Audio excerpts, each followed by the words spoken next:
Welcome back to my channel. আশা করি সবাই ভালো আছো, আমিও ভালো আছি। আজকে সকালবেলাটা শুরু করলাম তোমাদের সাথে সেই পুজোর ঘর থেকে। প্রভুকে দর্শন করে নিয়েছো। আজকে ছিল দ্বাদশী, তো দ্বাদশীতে প্রভুকে তো অন্নভোগ লাগাতেই হয়। তো আমি সবসময় অন্নভোগ লাগাতে পারি বা না পারি, কিন্তু দানা জাতীয় কিছু তো লাগাতেই হবে প্রভুকে, নয়তো পালনা করতে পারবো না। তো সেই সকালবেলা আজকে অন্নভোগ লাগিয়েছিলাম, এই যে দেখতে পাচ্ছ যেগুলো সেদ্ধ অন্ন লাগিয়েছিলাম প্রভুকে। তো প্রথমে একটু চিড়ে দুধ আর নারকেল দিয়ে বাস প্রভুকে ভোগ লাগিয়ে দিয়েছিলাম। কলাও ছিল, এগুলি দিয়ে প্রভুকে ভোগ লাগিয়ে দিয়েছি। তারপর পালনটা সেরে নিয়েছি। তারপর চা খাওয়ার পর তারপর আবার পুজো দিতে চলে গিয়েছিলাম। আর প্রথম প্রভুকে ভোগ লাগিয়ে গেছিলাম কারণ একটাই, মাধব ঘুম থেকে উঠে গেছে। তো মাধবকে আবার সেই ফ্রেশন আপ করতে হবে, টিফিন করাতে হবে। তো এগুলো সেরে তারপর আমার আবার পুজো দিতে যেতে হচ্ছিল। আর ওইদিকে প্রভুর জন্য যে সেদ্ধ অন্নটা বসিয়েছিলাম ওটাও হয়নি। তো এই ফাঁকে আমার এই কাজগুলো করতে করতে মাধবকে রেডি করে ঘরটা একটু গুছিয়ে নিতে নিতে ড্রেসটা চেঞ্জ করে নিয়ে সিঁদুর পরে বাস একটু পারফিউম টারফিউম লাগিয়ে যেতে যেতে প্রভুর কাছে ওইদিকে সেদ্ধ অন্নটা হয়ে গেছিলো। তো ওইদিকে টাইমটাতেও আমার এই টাইমটাতেও একদম কাভার হয়ে গেছিলো। এদিকে অন্নটা হচ্ছিল, ওইদিকে আমিও রেডি হয়ে যাচ্ছিলাম। ম্যাক্সিমাম 20 মিনিট লেগেছিল আমার সব কিছু সেরে নিতে। তো দেখো এদিকে আমি ড্রেসটা চেঞ্জ করে নিয়েছি, নিয়ে বাস আমি চুলগুলো ভেজাই ছিল, তো এগুলোকে আমি একটু বেঁধে নিলাম। আর আমার একটা ওড়না দিয়ে, এটা সুতির ওড়না ছিল কটনের, এজন্য বাঁধতে সুবিধা হয়। তারপর সিঁদুর টিঁদুর পরে নেব, পরে নিয়ে তারপর যাব। আর মাধব দুষ্টুমি শুরু করে দিয়েছে। একদিকে মাধবের সকাল হয় আর দুষ্টামি শুরু হয়ে যায়, প্রচন্ড যন্ত্রণা শুরু করে দেয়। একে তো গরম, তার উপর মাধবের এই যন্ত্রণা, তার উপর ঘরের কাজকর্ম, সমস্ত কিছু হ্যান্ডেল করতে করতে, ম্যানেজ করতে করতে আমাদের হাউস ওয়াইফদের মাইগ্রেনের সমস্যা অবশ্যই হয়ে যায়, আর নয়তো মাথা ব্যথা হয়ে যায়। আর তোমরা আমার প্রত্যেকটা ব্লগে অন্তত যারা দেখো বুঝতেই পারো যে মাধব আমার উপর কতটা ডিপেন্ডেন্ট। তো সর্বক্ষণ আমি যেখানে থাকি ওখানেই থাকে, যেদিকে আমি থাকবো ওইদিকে ও থাকে। তো আমার কাজ করতে প্রচণ্ড অসুবিধা হয়। এজন্যই তোমরা হয়তো বা রান্নাঘরে কিচেনে বেশিরভাগ আমার শাশুড়ি মাকে দেখো, আমাকে কমই দেখো। আমিও যদি একটু একটু রান্না করি তাও অনেক কষ্ট করে রান্না করতে হয়, অনেক কষ্ট করে ওকে সামলে নিয়ে তারপর এই যে দেখো তোমাদেরকে দেখিয়ে দিচ্ছি প্রভুকে যে সেদ্ধ অন্ন ঘি অন্ন লাগিয়ে দিয়েছি, প্রভুকে ভোগ লাগিয়ে দিলাম। তোমরাও ভোগ দর্শন করো না, ভোগে নাকি দুর্ভোগ কাটে। তো আমার মন্দিরে যাই পুজো হয়েছে তোমাদের সাথে শেয়ার করলাম, দেখে নাও। প্রভুর আসনকে তো মন্দিরই বলা যায় না। তো ওই যে দেখো তুলসীপত্র দিয়ে দিলাম। তো চলে যাবো আবার পুজো দেওয়ার পর। প্রসাদ টসাদ নেওয়া হয়েছিল, সমস্ত ঘরের সবাই নিয়েছিল প্রসাদ। সেদ্ধ অন্নটা এত টেস্ট হয় না, দারুণ, এত ভালো হয়, খুব দারুণ খেতে হয়।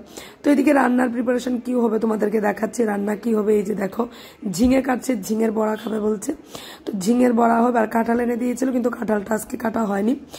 আর একটা 2 প্রকার নিরামিষ তরকারি হবে, 2 প্রকার। একটা হবে কুমড়োর ডাঁটা দিয়ে আলু ভেঙে তরকারি, আর একটা হবে মিক্সড ভেজ, যেটার মধ্যে ডাঁটাই ম্যাক্সিমাম। তো এই যে দেখো এটা করে নিচ্ছে, আলুগুলোকে সেদ্ধ করে নেওয়া হয়েছে, এগুলো দেখেছো খোসা ছাড়িয়ে নেওয়া হয়েছে। এগুলো দিয়ে কুমড়োর ডাঁটাটা দিয়ে রান্না করে নেব। ওইদিকে তরকারিটা বসিয়ে আমি ফ্লোরটাকে পরিষ্কার করতে চলে এসেছি, কারণ এই সমস্ত কিছু পরিষ্কার না করলে তো আবার মাধবন এসে সব এদিক ওদিক ছুঁড়ে ফেলে দেবে। তো এগুলোকে পরিষ্কার করে নিচ্ছি। দেখো এক এক করে সব আবার ফ্রিজে ঢুকিয়ে নেব। যেগুলো সবজি এগুলো তো ফ্রিজে ঢুকাবো, আর যেগুলো খোসা এগুলোকে রেখে দেবো, বাইরে নিয়ে রেখে দেবো, রাত্রিবেলা ফেলতে হবে। আমাদের এদিকে রাত্রিবেলায় পরিষ্কার করতে হয়। আর এইদিকে দেখো আজকে সোমবার, তো মন্দিরে গিয়েছিলেন, শিব মন্দিরে, এখান থেকে এসেছে, তো ওর এটা দিয়ে দিচ্ছি, এটা খেয়ে নেবে। তারপর অনেকক্ষণ পরে ওকে দেওয়া হয়েছিল এই যে প্রসাদম, দেখতে পেয়েছিল, ভোগ নিবেদন করা হয়েছিল, প্রসাদম দেওয়া হয়েছিল সোমকে। তো ওটাই আজকে ব্রেকফাস্ট করেছিল, আর অন্য কিছু দিইনি। যেহেতু সকালবেলা একটু সেদ্ধ অন্ন দেওয়া হয়েছে প্রভুকে, তো ঘরের সবাইকে দিয়েছি আমি। সবাইয়ের মধ্যে কি বলবো, এটা সমান ভাগে ভাগ করে দিয়েছি, সবাই প্রসাদ নিয়েছে। আর ভালো লাগে প্রভুকে কোনো কিছু নিবেদন করে নিতেও, প্রসাদ খেতেও ভালো লাগে। তো এই বিছানাটার অবস্থা দেখো, বিছানাটাকে গুছিয়ে নিচ্ছি। বিছানা গুছিয়ে নেওয়ার পর আবার যাব সেই রান্নাঘরে। আর এদিকে তো মাধব আমার সাথে সাথে আছেই। তো রান্নাঘরে এসে দেখলাম তরকারিটার অবস্থা কিরকম, দেখে বুঝতেই পারছো মোটামুটি হয়ে যাচ্ছে, বাস একটু নেড়ে চেড়ে দেবো। আর ওইদিকে ওই তরকারিটাও কাটা হয়ে গেছে, যেটা আমার শাশুড়ি মা কেটে নিয়েছিল। এটাকে ভালোভাবে একটু ধুয়ে নেব। আর ইদানিং আমার ঘরে নিরামিষ সবজিটা একটু কমই হচ্ছে, তোমরা অবশ্যই বুঝতে পারছো দেখে। আর নিরামিষ সবজি যেদিন রান্না হবে না, এদিন আমার মনটাই অন্যরকম থাকে। তা আমি আগে থেকেই বলি যে আমি প্লিজ প্লিজ প্লিজ আমি রান্নাটা করবো, নিরামিষ সবজিটা আমি করবো। তো আমার মন মতো করে করবো, একটু তেল কম দিয়ে ভালোভাবে নিরামিষ সবজিটা রান্না করব। আর আমার নিরামিষ যে কোনো কিছু রান্না করতে ভালো লাগে। আফসোস আমি প্রভুকে কোনো কিছু রান্না করে দিতে পারি না, কারণ হয়ে ওঠে না, বিশ্বাস করো হয়ে ওঠে না। বাচ্চা কাচ্চা নিয়ে সামলে উঠতে পারি না, প্রচণ্ড অসুবিধা হয়। আর উইদাউট মেড, আমার কোনো মেড নেই, তো আমার সমস্ত কাজ, নিজের কাজ, সমস্ত কাজ আমাকে নিজেই করতে হয়। তোমরা আমার ব্লগ যারা কন্টিনিউ দেখো তারা বুঝতেই পারো যে আমি সারাদিন কীরকম পরিশ্রম করি। আর এই সারা দিনের যে আমার কাজকর্মটা, এটাকে একটা গল্পের আকার দিয়ে তোমাদের সামনে আনার চেষ্টা করি। তো এই গল্পটাই তোমাদের সামনে ছোট্ট করে তুলে ধরি, আশা করি তোমাদের ভালো লাগবে। একটু তোমাদের ভালোবাসা পাওয়ার জন্য সেই চেষ্টাটা চালিয়ে যাই আমি। পরিশ্রম করতে আমার কোনো আপত্তি নেই, যদি তোমরা আমাকে যথেষ্ট পরিমাণে ভালোবাসা দাও। শুধু তোমাদের ভালোবাসার জন্য এগুলো করি, বিশ্বাস করো। তো দেখো, তোমাদের সাথে কথা বলতে বলতে তরকারিটাকে রান্না করে নিচ্ছি।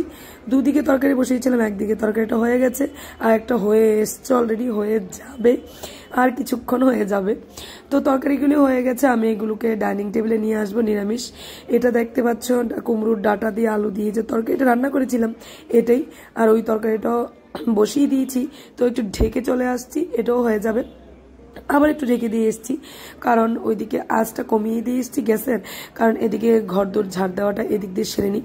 কারণ এই ফাঁকে যতক্ষণ না তরকারিটা সফট হয়, আমার তো বসে থেকে লাভ নেই, আমার কাজটা সেরে নিলে হবে। ওইদিকে মাধবকে আর সোনাকে বলছে তোমরা একটু মোবাইলটা দেখো।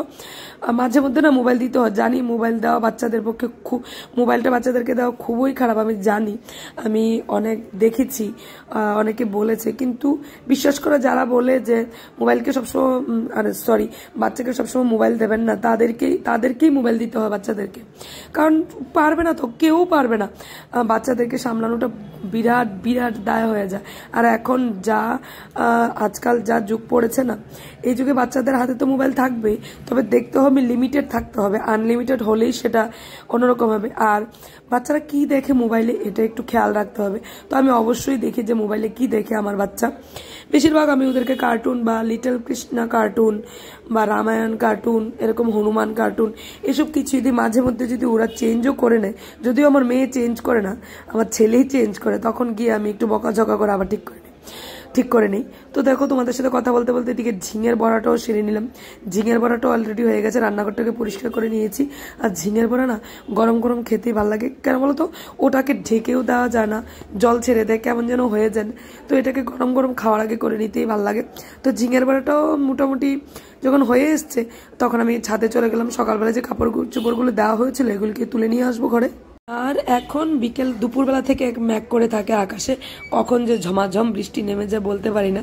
এজন্য একদম সকাল সকালই কাপড়গুলো দেওয়া হয়ে যায়, তো ওগুলো আবার শুকিয়ে যায় দুপুরের আগেই, একটা না একটা রোদ উঠে তো শুকিয়ে যায়। আর এই যে দেখতে পাচ্ছ বাসন কোসনগুলো, এগুলো আমার দ্বাদশীতে, আজকে তো তোমাদেরকে তো দেখালাম যে দ্বাদশীতে প্রভুকে সেদ্ধ অন্ন বা ঘি অন্ন লাগিয়েছিলাম। তো এইগুলো যেগুলো ছিল বাসন কোসনগুলো, এগুলোকে মেজে নেব। এটা আমার ব্যালকনিতে এসছি আমি, তো এগুলো মেজে পরিষ্কার করে নিচ্ছি। আর হাতের কাছে কাজ পড়ে থাকলে ভাল লাগে না, তো এগুলো সেরে নিই। আর আমার না দুপুরবেলা ন্যাপ নেওয়ার পর অনেক কিছু কাজ থাকে বিকেলবেলা, তো এগুলো আর হয়ে ওঠে না করার জন্য, তো এগুলো সেরে নিই। আর এদিকে দেখো, ওই তরকারিটাও হয়ে গেছে, ডাটা দিয়ে যে তরকারিটা রান্না করেছিলাম এটাও হয়ে গেছে। এক নজরে দেখে নাও কি কি রান্না হয়েছে। যে ডাটার তরকারিটা, কুমড়োর ডাটা আলু ভেঙে তরকারি, আর আম ডাল রান্না করা হয়েছে, যেটা আমি রান্না করিনি। তো আমাদের দ্বাদশী হলে কি হবে, আমার হাজবেন্ড তো খাবে না নিরামিষ, কালকে একবার নিরামিষ খেয়েছে, তো উনি আজকে খাবে না, তো ওনার জন্য অন্য কিছু একটা করতেই হবে। তো উনি বলছেন যে ডিম পাতুরি খাবেন, জানি না ডিম পাতুরি না ডিম ভাপা, আমি জানি না। আমি অনেক আগে ইউটিউবে একটা দেখেছিলাম রেসিপি, তো এটাই তো একটু আমি আমার শাশুড়িমাকে বললাম যে ট্রাই করতে। তো এই যে দেখো, আমি এটা নিয়ে নিয়েছি আমার ইডলি মেকারটা, ডিমটা ভালোভাবে গুলে নিয়েছি, তো এটার মধ্যে দিয়ে দিচ্ছি এরকম এরকম করে, তোমরা দেখতেই পাচ্ছ কেরকম করে দিয়ে দিচ্ছি। তো এটা বসিয়ে দেবো ইডলি মেকারটা একদম, এটার মধ্যে 12 পিস হবে, 12টা হবে, তো 12টাই করে নেবো বাস। তো ছোটো ছোটো করে হচ্ছে, মাত্র 5টা ডিম আমি নিয়েছিলাম। আর এই যে দেখো ইডলি মেকারটার মধ্যে বসিয়ে দিয়েছি, কিছুক্ষণ পরে এসে দেখবো হয়েছে কি না। তো এটা একটা রেসিপি যেটা তোমাদের সাথে আজকে আমি শেয়ার করিনি, তো ডাইরেক্ট একদম রান্না যখন হয়ে গেছে তখনই দেখালাম তোমাদেরকে। তোমরা দেখে বুঝতেই পারছো যে ডিমের পাতুরিও না, ডিম ভাপাও না, এটা একটা মানে আমার একটা মন করা রেসিপি। তো এটাই তোমাদের সাথে অন্যদিন শেয়ার করবো কখনো যদি আমি রান্না করি। তো এই তো চলো আজকের ভিডিওটা এতটুকুই, তোমাদের সাথে যা করেছি শেয়ার করলাম। তো ভালো থাকবে, সুস্থ থাকবে, অবশ্যই আমাকে সাপোর্ট করবে। Bye bye.